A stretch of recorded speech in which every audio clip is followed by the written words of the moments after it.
Happy faces, light backpacks, a promise to be back before sunset.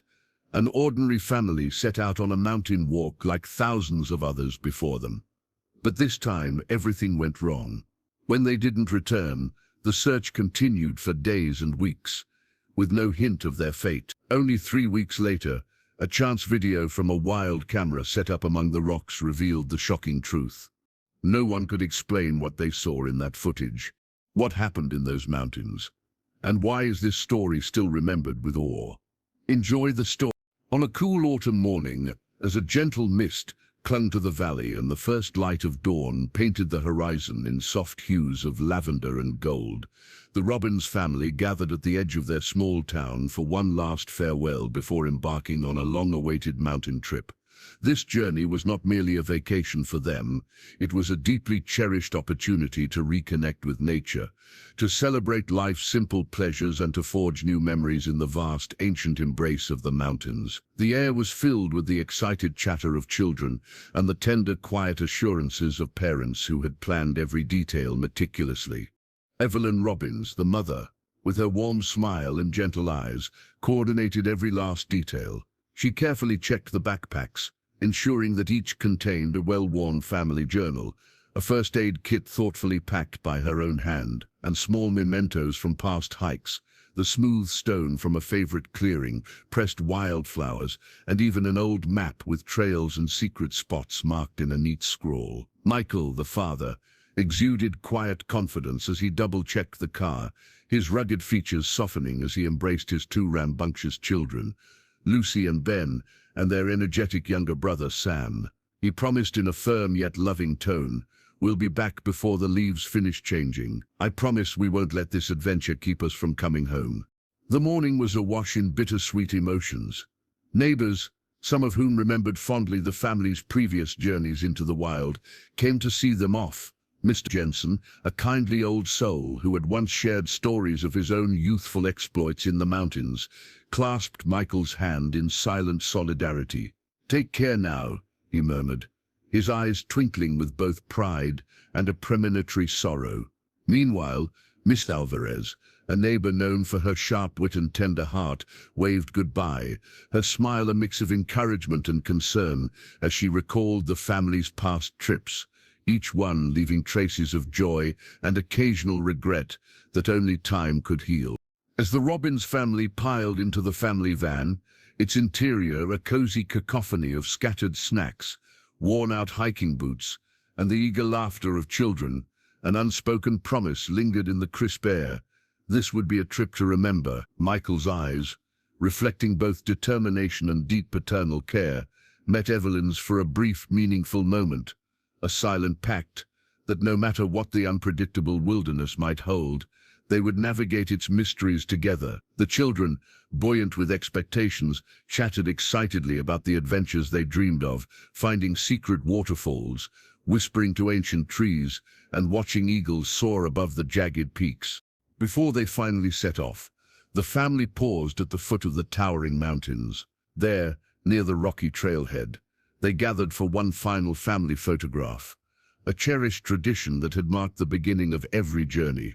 Under a sky heavy with both promise and the weight of uncertainties, Michael set a timer on his camera, and everyone arranged themselves with careful deliberation. Lucy, with her wide, hopeful eyes, clutched a small stuffed bear, then adjusted his cap almost too seriously for his age, and little Sam giggled as he reached out toward a sunbeam sneaking past the rugged pines. Evelyn stood close to Michael, her arm tenderly around him, both of them exuding a strength born of love and shared resolve.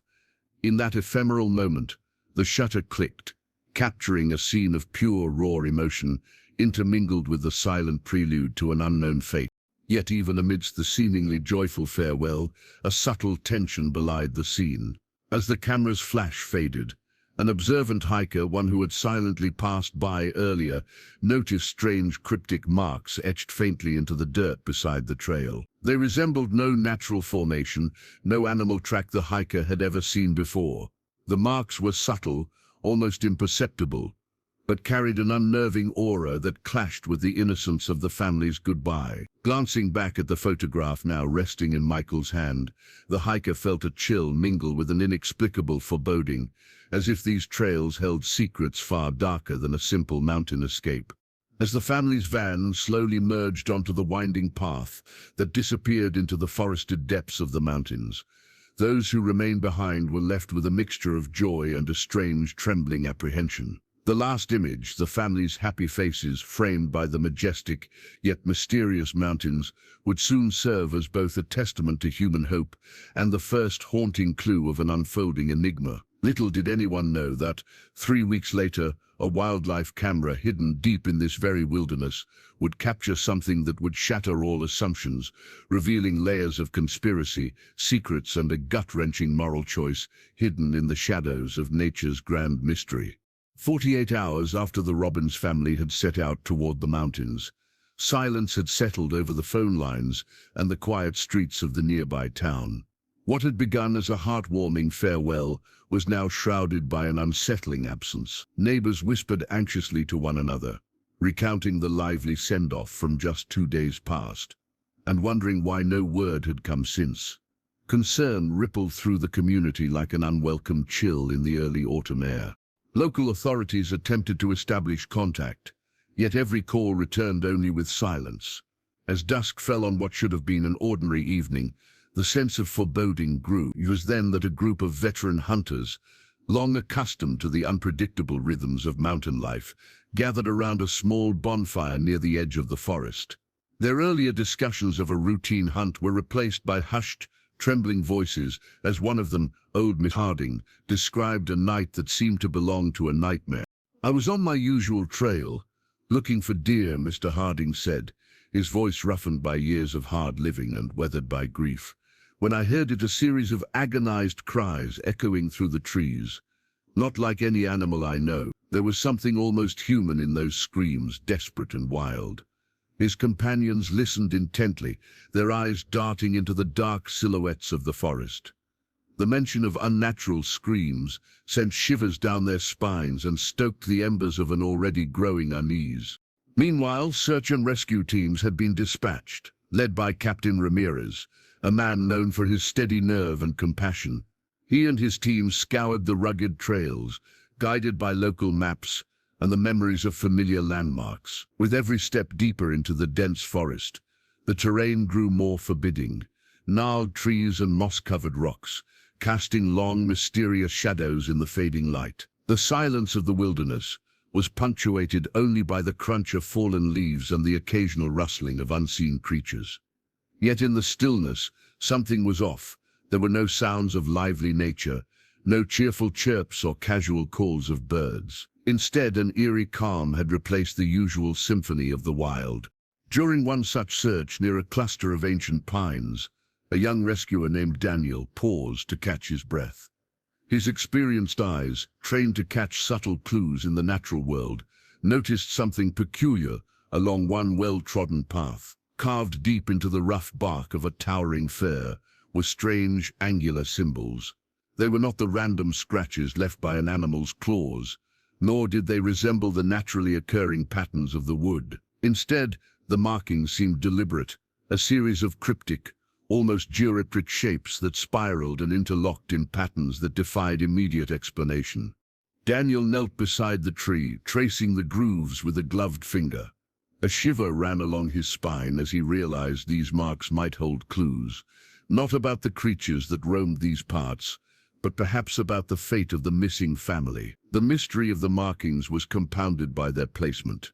They lay at a junction where several narrow paths converged, a silent signal or warning that had been intentionally left behind. Daniel carefully documented them with his camera and notepad, his instinct urging him to share his findings with Captain Ramirez immediately. Yet even as he did so, a troubled thought gnawed at him. Were these signs merely the result of a stray act of vandalism, or the work of someone trying to conceal a darker truth? Back in town, anxiety over the family's disappearance had escalated into full-blown panic. Flyers bearing the smiling faces of the Robbins family, captured during their farewell at the mountain's base, were posted on every lamppost and storefront bulletin. Social media buzzed with desperate pleas for information, and local news anchors tried in vain to soothe the growing tide of dread among the residents. Rumors and half-whispered theories spread as rapidly as the autumn wind. Some speculated that a sudden storm or avalanche might have swallowed them whole. Others feared a wild animal attack in the remote, treacherous slopes. As the first night gave way to the second, more accounts of unexplained occurrences began to surface. A couple of residents claimed to have caught fleeting glimpses of figures moving like shadows against the backdrop of the dense moonlit forest. Another local, trembling as he recounted his account at the precinct, said he'd seen strange lights flickering intermittently along a ridge, as though someone had set up a clandestine signal or warning. Yet the most disturbing testimony remained Miss Harding's tale of otherworldly screams, a haunting sound that pierced the still darkness and left an indelible mark of dread on anyone who dared to listen. By the break of dawn on the second day, the search teams had aggregated their evidence. The familiar tracks of splintered wood, scattered belongings from the family's campsite, and the inexplicable carvings on the fir tree recorded by Daniel. Every piece of evidence seemed to point towards something both deliberate and mysterious. Captain Ramirez's team meticulously catalogued these anomalies, but even he, seasoned and unflappable, could not hide the furrow of concern that deepened on his brow. He instructed his team to keep these findings discreet, wary that a public airing of such strange details might incite further fear and speculation among the already anxious townspeople. In the midst of this growing enigma, the disappearance of the Robbins family transformed from a presumed tragic accident into a puzzle with unsettling hints of deliberate secrecy. The strange signs among the trees, the disturbing cries heard by local hunters, and the eerie silence in the forest all converged into a tapestry of clues that defied the ordinary narrative of a mountain mishap. As Captain Ramirez reviewed the observations and photos taken by his team in a makeshift tent near the forest's edge, his mind raced with possibilities. Had the family wandered off the marked trail by accident, or had they stumbled onto something they were never meant to see? The initial theory of a simple misfortune began to crumble under the weight of these newly discovered, ominous details. In the depths of that chilly morning, with the forest alive with secrets, one cold realization took hold. This disappearance was intertwined with mysteries far greater than anyone had dared to imagine. In the wake of the Robbins family's disappearance, the mountain trails and dense forests began to echo with whispers of various theories, each more unsettling than the last. As the initial hope of a joyful reunion slowly gave way to grim uncertainty, the surrounding community found itself ensnared in a labyrinth of speculation. What was once seen as a tragic accident had now become fertile ground for conspiracy theories, wild suspicions and accusations that threatened to upend long-held perceptions about the family. Within days of the vanishing, police reports noted that no trace of a natural calamity, no avalanche, no rockfall, no evidence of a wild animal's rampage had been found near the last known campsite. Instead, the only tangible clue left behind was the enigmatic series of angular symbols etched onto the bark of an ancient fir, as recorded by one observant searcher. Locals debated whether these markings were related to indigenous spiritual practices, or if they were an ominous sign left by someone familiar with the secret customs of the region. Yet even these bizarre symbols began to pale in comparison to the more explosive theories circulating in hushed tones over kitchen tables and at the local diner. Many thought first of a simple, calamitous accident, a misstep on a treacherous mountain path, or perhaps the dislodging of unstable ground that resulted in a fatal fall. Others, recalling Miss Harding's haunting account of inhuman, desperate screams in the dead of night, speculated that a ferocious wild animal might have provoked a defensive flight or even an attack. But as more time passed without any definitive evidence of an external threat, the conversation veered toward the possibility of deliberate abandonment. Some began to murmur that the family might have chosen to vanish on purpose, to escape painful secrets or unresolved scandals that had long plagued their personal lives. As newspapers splashed dramatic headlines and local radio carried repetitive pleas for answers, the extended relatives of the Robbins family found themselves squeezed by an unforgiving tide of public scrutiny. Once, their kin had been celebrated for their adventurous spirit and altruistic bonds, but now remorseful neighbors and outraged strangers alike hinted at dark rumors. "Are you hiding something?"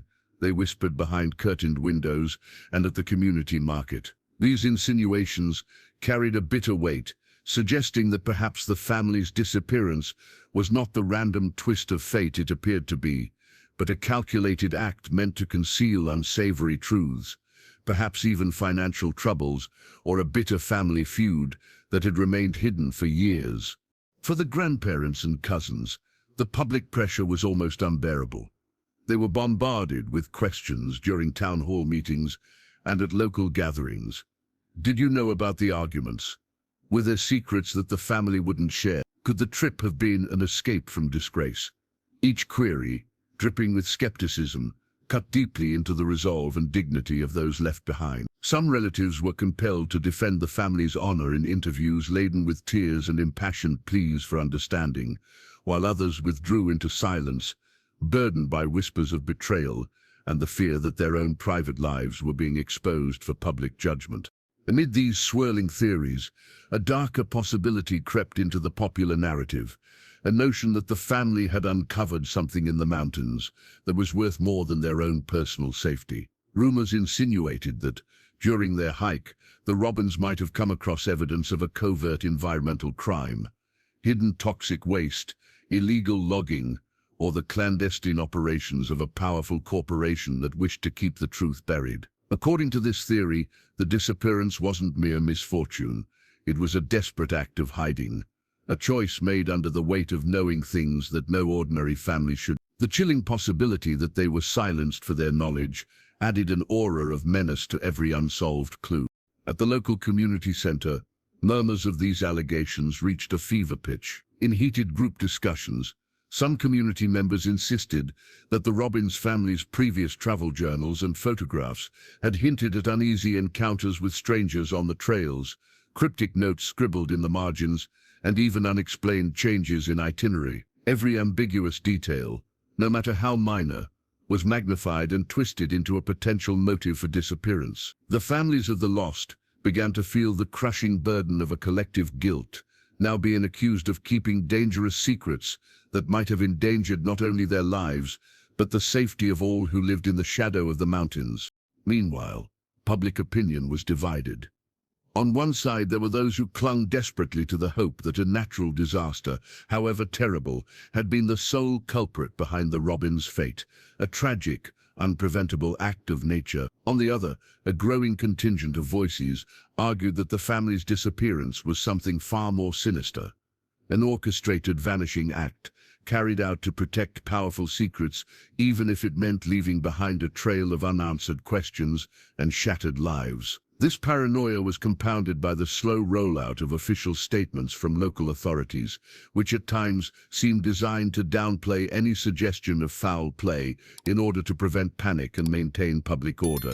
As the days blurred into nights filled with restless dreams and anxious phone calls, the residents of the small town felt that hope was waning. Every highway billboard, every clipping in the local news, bearing the smiling faces of the Robbins family, now served as a painful reminder of the mystery that had overtaken their once idyllic lives. The creeping suspicion that the family might have been complicit in their own disappearance gnawed at the community's conscience. Public sentiment turned increasingly unforgiving, with some accusing the relatives of hiding secrets, while others questioned even the very character of the missing family, suggesting that their previous adventures might have masked a series of suppressed scandals. In homes across the town, heated debates unfolded late into the night. Parents tried to console frightfully curious children while stressing that not everything was as it appeared. In small kitchens, tearful voices recounted memories of the Robbins' laughter and generosity, the family who had once been a pillar of warmth and togetherness, and hastily contrasted those memories with the dark rumors now festering in public discourse. Yet, as the collective hope dwindled, so too did the willingness to search the mountain trails with the same fervor as before, even as unresolved questions cast long shadows over every glimmer of optimism. In this maelstrom of suspicion and despair, the truth lay buried beneath layers of scandalous conjecture. But beneath the turbulent surface of public opinion, an undercurrent of determination persisted, a promise among a few true believers that no matter how heavy the burden of secrets, the truth would eventually emerge. The first signs of this struggle were already visible, as some of the most dedicated search teams began quietly planning another expedition into the dark recesses of the mountains, this time driven not only by a hope to find survivors, but also to uncover the hidden narrative behind the mysterious symbols and whispered accusations. 3 weeks after the Robbins family's disappearance, when hope had nearly faded into resigned grief and the search efforts were dwindling into sporadic whispers on local radio, an unexpected discovery began to unravel the mystery. Samuel Thompson, a dedicated wildlife researcher, was in charge of monitoring a series of camera traps he had installed deep in the rugged heart of the mountains. His original aim had been to document elusive wildlife and capture the secret lives of the forest's nocturnal inhabitants. That morning, as dawn's weak light filtered through the dense canopy, Samuel began his habitual review of the footage. What he found, however, sent shivers down his spine and threatened to shatter everything the community had come to assume about the Robbins' fate. At first, the images were as unremarkable as any other night captured by the camera, fleeting glimpses of deer stepping softly through dew-laden meadows, the occasional flash of a fox darting near a stream, and the gentle lullaby of rustling leaves in the cool night breeze. But then, as the timestamp neared the early hours of the fourth night following the family's departure, the camera revealed something completely unforeseen. In the dim light, a figure emerged. A family of 4, unmistakably the Robbins, moved into view in a clearing not far from the familiar base camp. Their appearance was sudden and surreal. The familiar faces from the farewell photograph were there, but they were not the happy, vibrant figures that everyone remembered. Instead, there was an otherworldly quality to their movements. The footage showed Michael, Evelyn, Lucy, and little Sam huddled together in a small, hastily constructed shelter that looked more like an improvised cave than the secure camp they had set up. They appeared disoriented yet strangely composed, as if locked in a state of perpetual alert. Michael's eyes, once brimming with the determination, now darted about nervously. Evelyn's face, etched with worry and despair, seemed to scan the forest for unseen threats, and the children, their expressions mixed between terror and resignation, clutched each other, almost as if to ward off an invisible presence. Samuel rewound the footage repeatedly, trying to catch every subtle nuance, the way Michael's hand trembled as he steadied a makeshift lantern, the furtive glances exchanged between Evelyn and her children, the eerie silence punctuated only by soft, indistinct whispers among them. What unsettled Samuel most was the recurring sense that the family was not alone.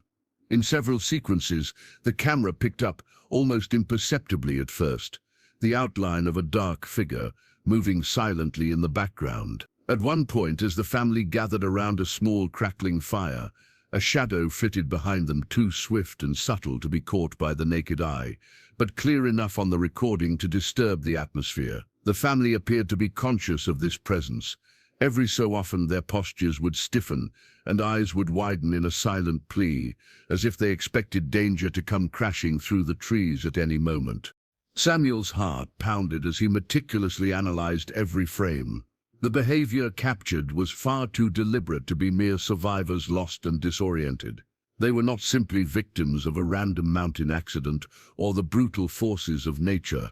Their every action, the careful construction of shelter, the animated yet furtive glances over their shoulders, even their whispered exchanges, spoke of a deep-seated terror and a relentless effort to avoid detection. It was as if someone or something had forced them into hiding, compelling them to adopt measures that no ordinary camping trip would necessitate.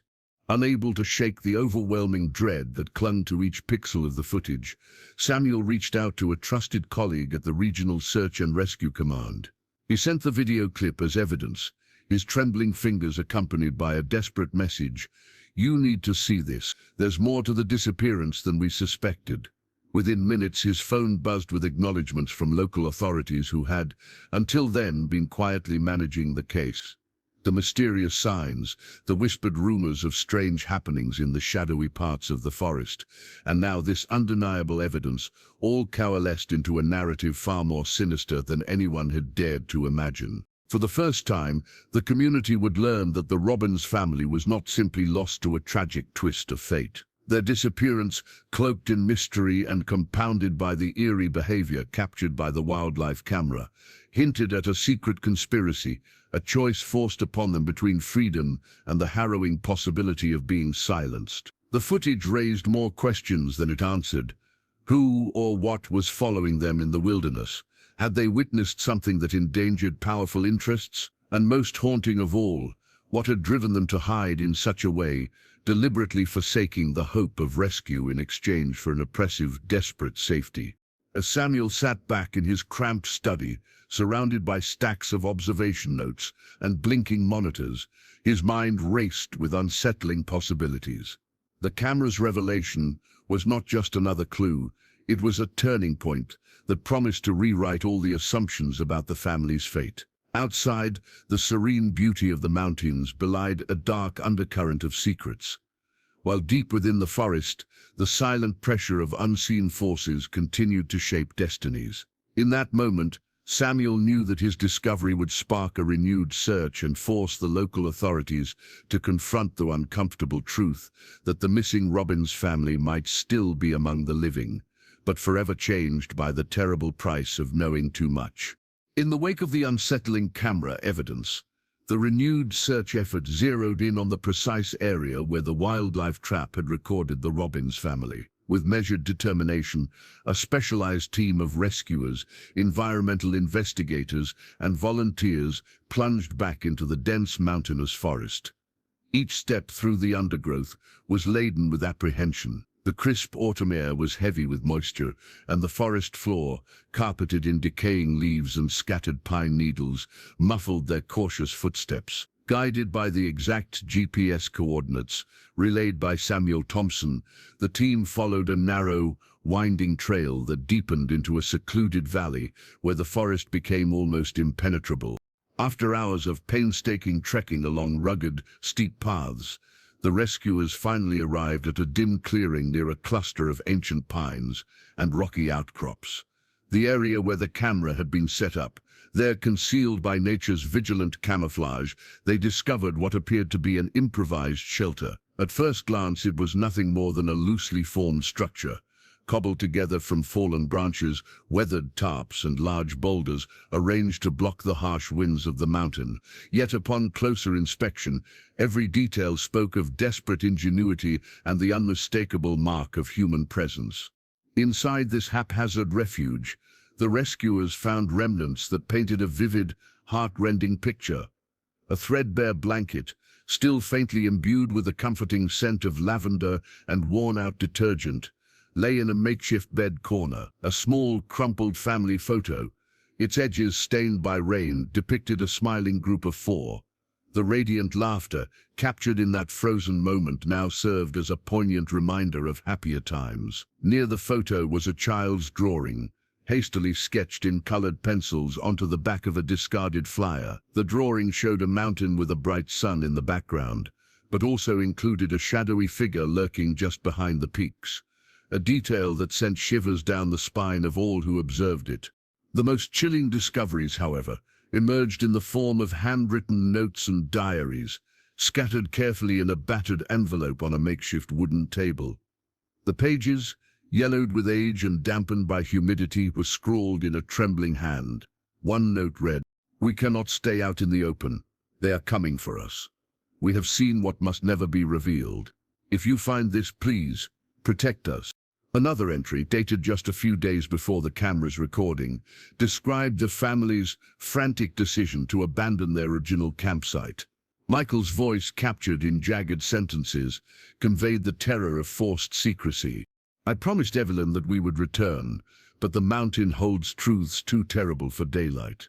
We witnessed things by accident. Now we must hide until it is safe. Always remember, survival is our only freedom." Between the lines of these notes lay a web of fear and the desperate need for discretion.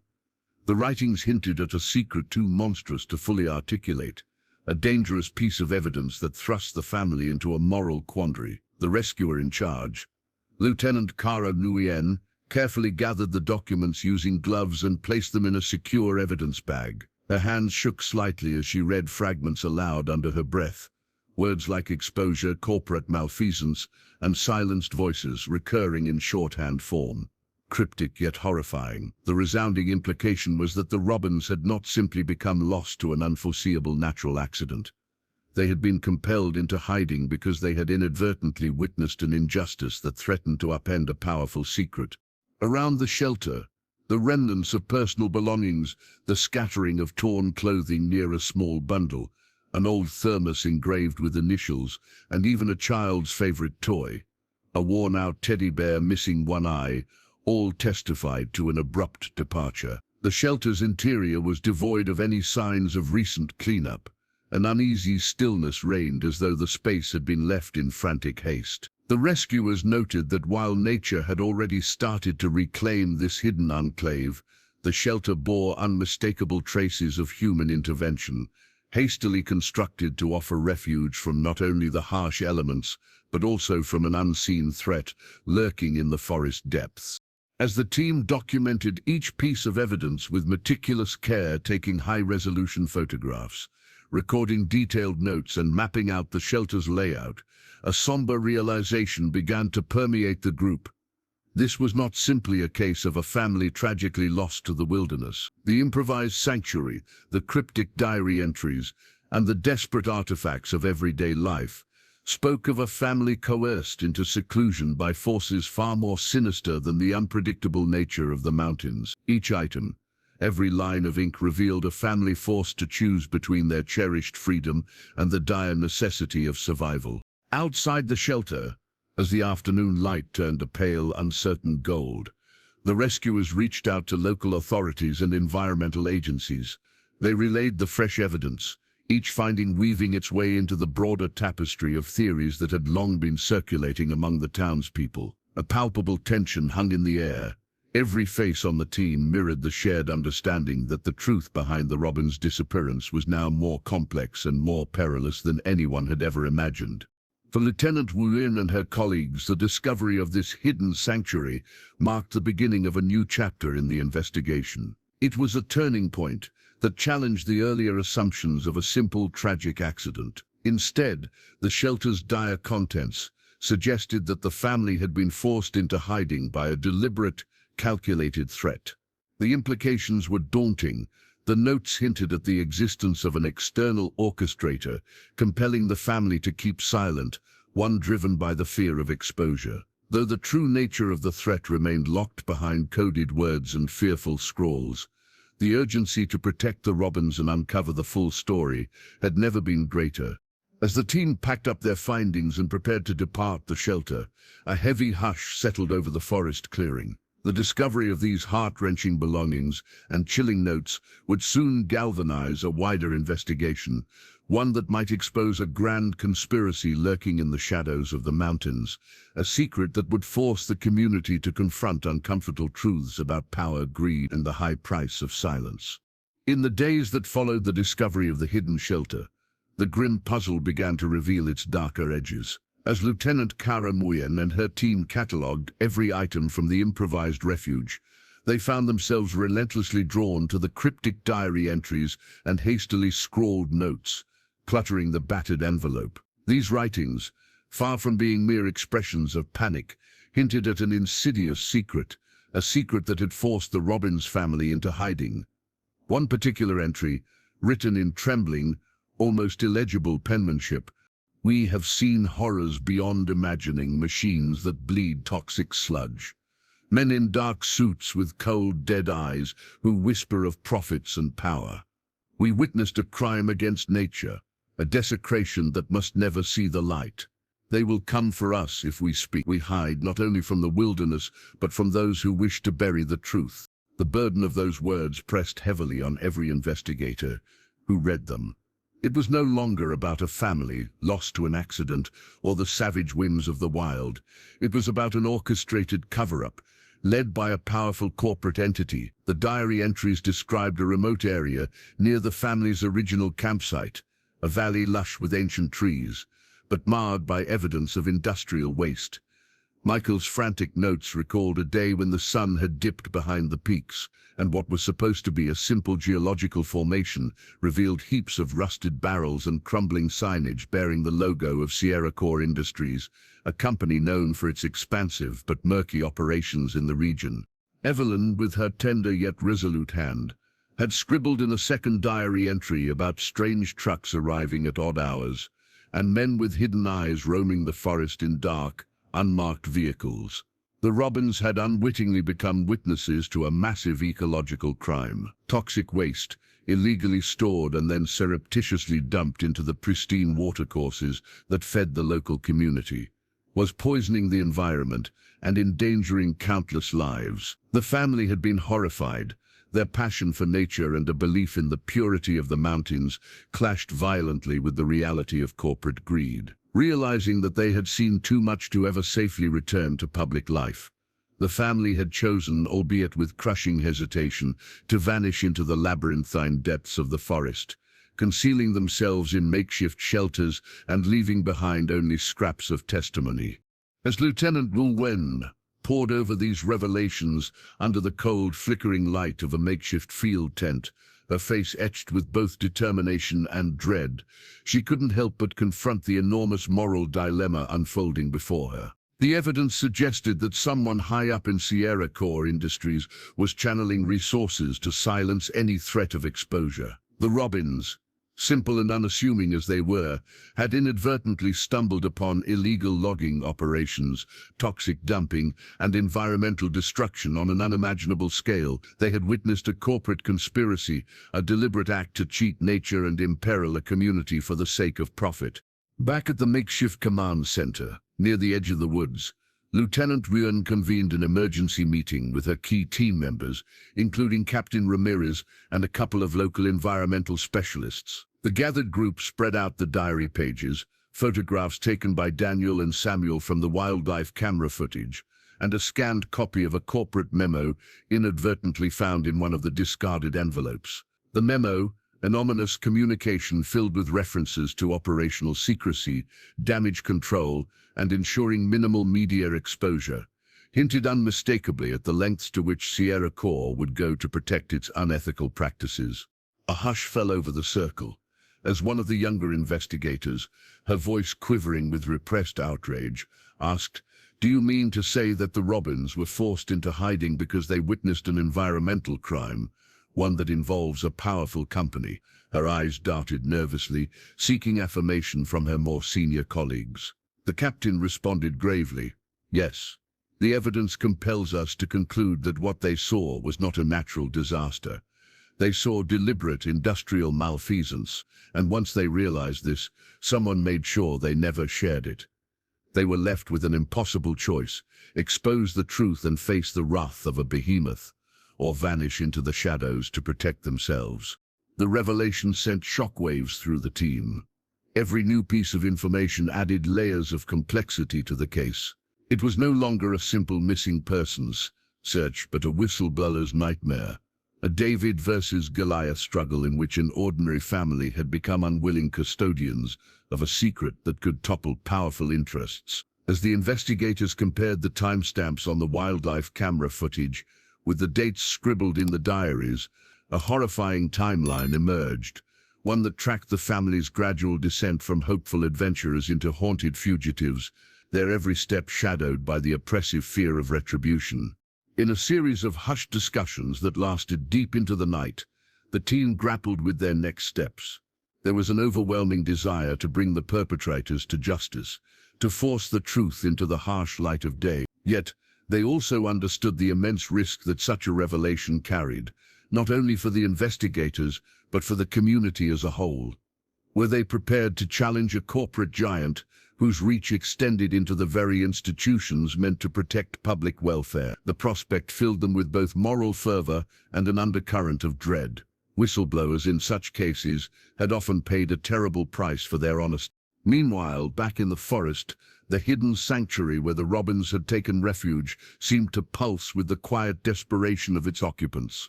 Though the shelter was now abandoned, it carried the palpable weight of fear, and determination. The improvised walls bore the scars of frantic days spent in constant vigilance.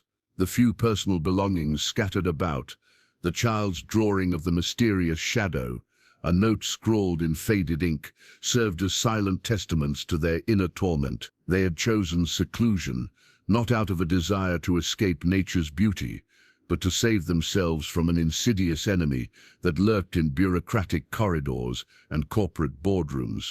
As the investigation's implications slowly filtered back to the local authorities, whispers of a cover-up began to stir in town meetings and local cafes. Some courageous individuals started calling for a full inquiry, urging transparency and accountability for what might be one of the most egregious acts of environmental corruption in recent history.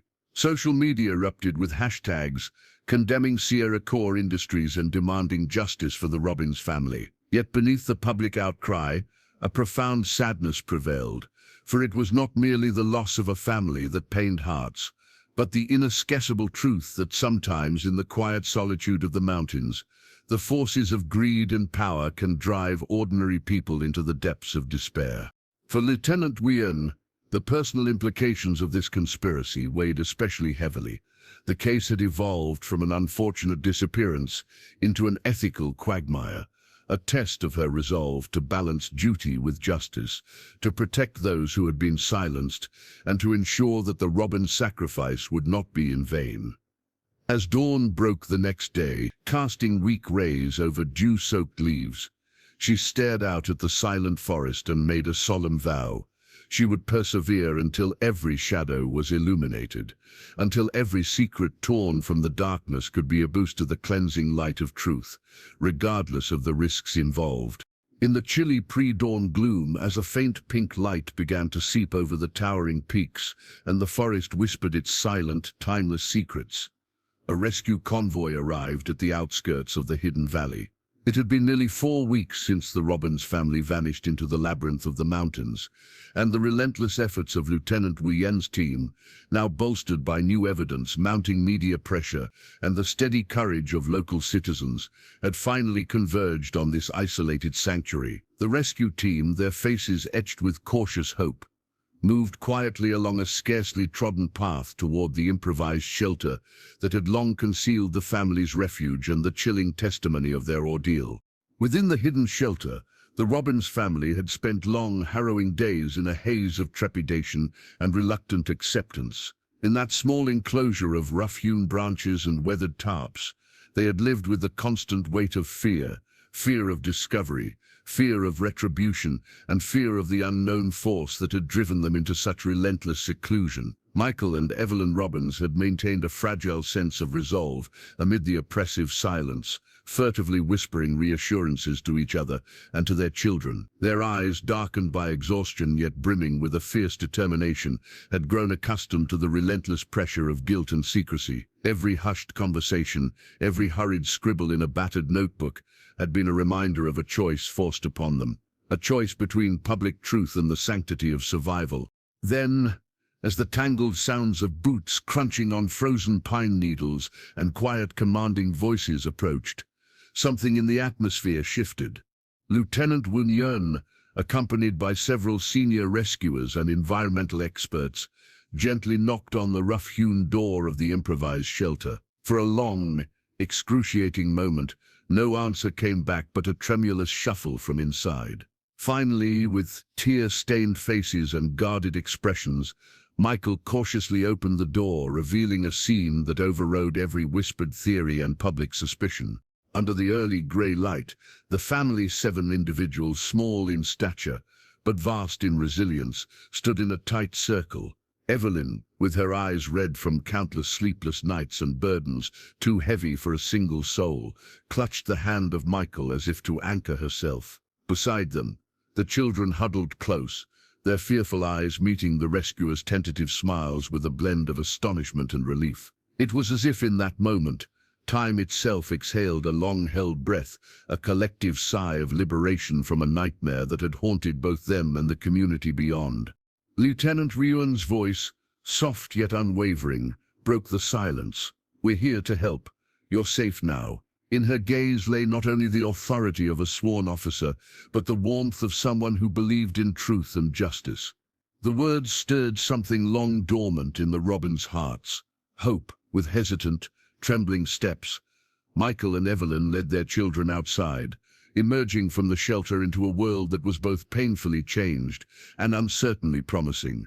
At the rescue base camp, a makeshift assembly site, where helicopters, ambulances, and local law enforcement had gathered, a flurry of questions was exchanged in hushed, respectful tones. Investigators immediately began cataloging every detail of the shelter, carefully preserving the remnants of the family's desperate journal entries, the child's drawing of a shadowy figure, and every scrap of correspondence that hinted at the corporate intrusion they had unwittingly witnessed. The evidence was unmistakable. Sierra Core Industries' elusive fingerprints were all over the site, revealed by disturbing notes and corroborative photos of industrial debris on what should have been pristine ground. The investigators' eyes widened as they pieced together the hidden narrative. The Robins family had seen something, a repulsive truth about environmental crimes and corporate malfeasance that forced them to choose survival over exposure. In the days that followed, the rescue of the family ignited a firestorm of revelations. News outlets, no longer content with platitudes of tragedy, began to unravel the story of a family forced into hiding by a malevolent corporate conspiracy. Public outcry surged. Protests and town hall meetings erupted alongside urgent calls for an independent inquiry. Yet amidst the clamor for accountability, a solemn, quiet moment emerged at the rescue center. Later that evening, as twilight softened into a gentle, uncertain night, Evelyn Robins found herself in a small, warmly lit room far away from the chaotic public eye. There, with the steady, reassuring presence of a compassionate volunteer nurse, she gathered her tired, trembling children into a circle. In that intimate space, with only the soft hum of late-night radios and whispered prayers to accompany them, she slowly and deliberately interlaced each little hand with her own. Her voice, though low and trembling, carried a resonance that belied the fragility of her appearance. "Thank you," she whispered, repeating it like a mantra meant for those who had never given up on them, for the rescuers and for the believers who continued to fight against injustice. "Thank you for not letting go, for believing that our truth would be heard, even when we couldn't. We are here, and we will fight for our home, for our future, together." Around her, the children's eyes, mixed with wonder and a nascent under-sacrifice, shimmered with cautious hope. In that moment, the family was not merely rescued from their clandestine hiding. They were reborn with a choice before them, to let their tale become a catalyst for truth, or to retreat back into silence, weighed down by fear. Across the county, resolutions were passed, and inquiries launched. The raw testimony of the hidden diaries, the photographic evidence, and the stark recordings from the wildlife camera would soon be presented in a public forum, igniting a debate over environmental stewardship, the costs of corporate malfeasance, and the sanctity of an ordinary family's right to be heard. Yet for Michael, Evelyn, and their children, the personal cost was immeasurable, a lifelong burden now shared with a community who demanded justice. In the final, lingering hours of that day, as the rescued family prepared to leave for a secure facility away from the mountains, an open question hung in the air like the last note of a poignant melody. Would the full depths of the conspiracy be exposed? Could the monstrous truths behind Sierra Core Industries be unraveled? Or would the powerful continue to bury their crimes beneath layers of secrecy? The echoes of this uncertainty mingled with the soft, steady rhythm of a family's newfound unity. Evelyn's hand, warm and resolute, still clutched the tiny fingers of her children, a silent promise that even amid darkness light endures, if one dares to hold on to hope.